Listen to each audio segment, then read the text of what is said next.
सुंदरवन के सभी जानवर बहुत सीधे थे। सब मिलजुल कर प्यार से रहा करते थे। रोनी लोमड़ शहर से आया था। वह सभी के सामने झूठ बोलता और अपनी सीखी मारता। सभी के सामने बड़ी बड़ी बातें करके दिखाता था। रोनी, तुम्हारा चश्मा तो बहुत अच्छा है। अबे धीरू ढीले, पता है ये चश्मा बहुत महंगा। इसे मैंने विदेश से मंगवाया अपने चाचा से कह के। रोनी, अपना चश्मा मुझे भी पहनने के लिए एक बार दिखा दो। अबे घना मंत्री मत बने। ये चश्मा टूट गया तो तू बुरा मानिया भला। मैं ना दूं तुझे चश्मा बिल्कुल भी। रोनी अपने दोस्तों के साथ वहां से चला जाता है।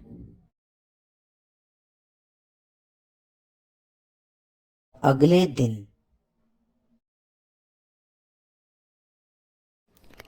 अबे तुम्हें पता, एक बार मैं शहर में रात को अपना घर जा रहा था।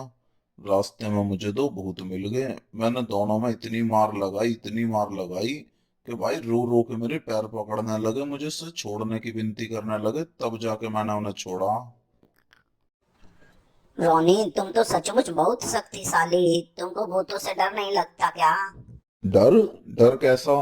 मैं किसी से नहीं डरता भाई। रोनी, भूत से तो सभी को डर लगता है। मैंने तो आज तक भूत देखा भी नहीं, पर फिर भी मुझे भूत से बहुत डर लगता है। अबे अपनी तरह डरपोक मान रहा होगा धीरू ढिल्ले। और सभी धीरू पर हंसने लगते हैं। शाम के समय जब रोनी अपने घर जाने लगता है तो उसे पेड़ के पास कुछ दिखाई देता है और वह वहीं रुक जाता है और ध्यान से देखता है। अरे भाई रोनी, यूं तो तुझे ही देख रहा। तेरी तरफ यार आ दिखे। भाई जान बचा के भाग ले यहाँ से अब तुरंत।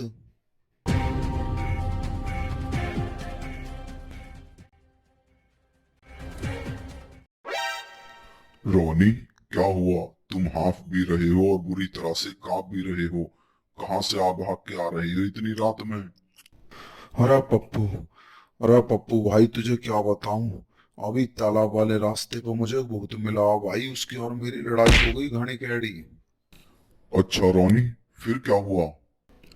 और होता क्या भाई, मैंने उसमें इतनी मार लगाई, वो अपना घर भाग लिया और मैं अपना घर भाग लिया। अगले दिन। अरे, क्या तुम्हें पता है कल रोनी को तालाब के पास भूत मिल गया था। हाँ हाँ भाई, पूरे जंगल में उसी की तो बात हो रही है। रोनी ने भूत की बहुत बुरी तरीके से पिटाई करी थी। अगले दिन पूरे जंगल में रोनी और भूत की लड़ाई की बात आग की तरह फैल जाती है और सभी रोनी की बढ़ाई करते हैं। शाम को बीनू बैल भी तालाब वाले रास्ते की तरफ जाता है। उसे रास्ते से जाते हुए कुछ दिखाई देता है। तभी बीनू वहीं रुक जाता है और जैसे बीनू ध्यान से देखता है तो वो चीज उसकी ही तरफ आ रही होती है। बीनू वहां से अपनी जान बचाकर भागता है। अब तो यह खबर पूरे जंगल में फैल जाती है कि तालाब वाले रास्ते पर एक भूत रहता है। अब कोई भी जंगलवासी उस रास्ते पर नहीं जाता। यह बात राजा शेर सिंह को पता चलती है तो वह बीनू और रोनी को अपने पास सभा में बुलाते हैं। बीनू, क्या तुमने तालाब पर भूत देखा था? महाराज, सच में मैंने तालाब पे एक बहुत बड़ा भूत देखा। उसकी बड़ी बड़ी आंखें मेरी तरफ आता। मैं तो बड़ी मुश्किल से वहां से अपनी जान बचा के भागता महाराज। रोनी, तुमने तो उस भूत को पीटा था। अब तुम उस भूत को पकड़ कर लाओगे। भाई रोनी बेटा, आज यहाँ से निकल ले, नहीं तो ये बुढ़ा उस भूत के हाथों तुझे मरवा के ही छोड़ेगा। महाराज आज मेरी तबीयत घनी बिगड़ रही है। भाई कल रात में पक्का उस भूत को पकड़ के आपके सामने जरूर लाऊंगा। रोनी, यह मेरा आदेश है। जो भी उस भूत को पकड़ कर लाएगा, मैं उसे जंगल के सबसे बहादुर जानवर की उपाधि दूंगा और बहुत सारा इनाम। मुझे भी चलकर भूत को देखना चाहिए। मैंने आज तक भूत नहीं देखा।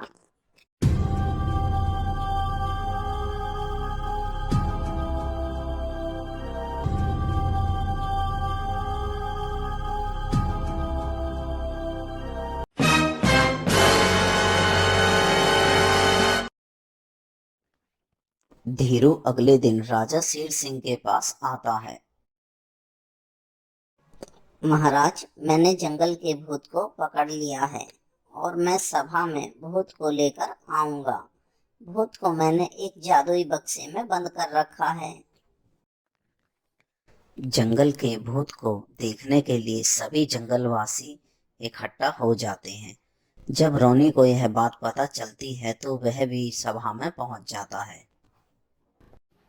अरे यू पिद्दी झूठ बोल रहा दिखे, यू तो खुद बहुत बड़ा डरपोक है।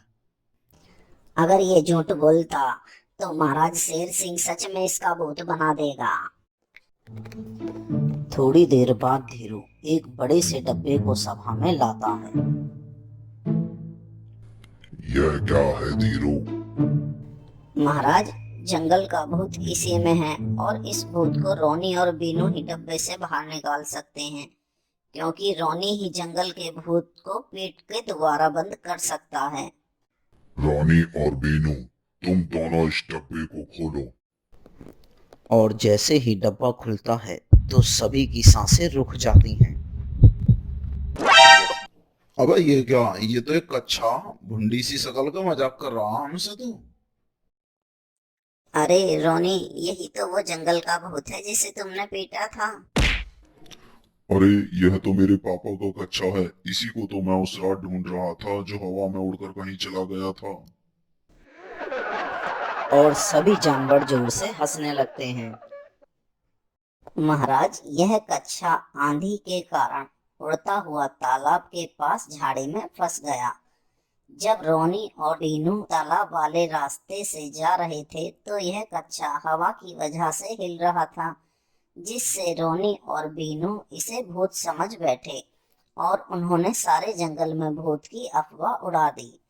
मगर मैं भूत को देखने की इच्छा से जंगल में गया था। जब पास जाकर देखा तो यह जंबो चाचा का कच्छा था। धीरू, तुम तो सचमुच जंगल के सबसे बहादुर जानवर हो, और रोनी और बीनू, तुम अपने आप को सबसे बहादुर कहते हो। तुम इस जंगल के सबसे ज्यादा डरपोक जानवर हो, जो सिर्फ कच्छे से ही डर गई। राजा शेर सिंह के साथ साथ जंगल के सभी जानवर रोनी और बीनू पर हंसने लगते हैं। दोस्तों, देखा आपने, ज्यादा झूठ बोलने और बड़ी बड़ी बातें करने से आखिर में हंसी का पात्र ही बनना पड़ता है। इसलिए झूठ नहीं बोलना चाहिए। अरे भाई, अगर हमारी वीडियो पसंद आई तो चैनल को लाइक करो और सब्सक्राइब करो ऐसी वीडियो और देखने के लिए।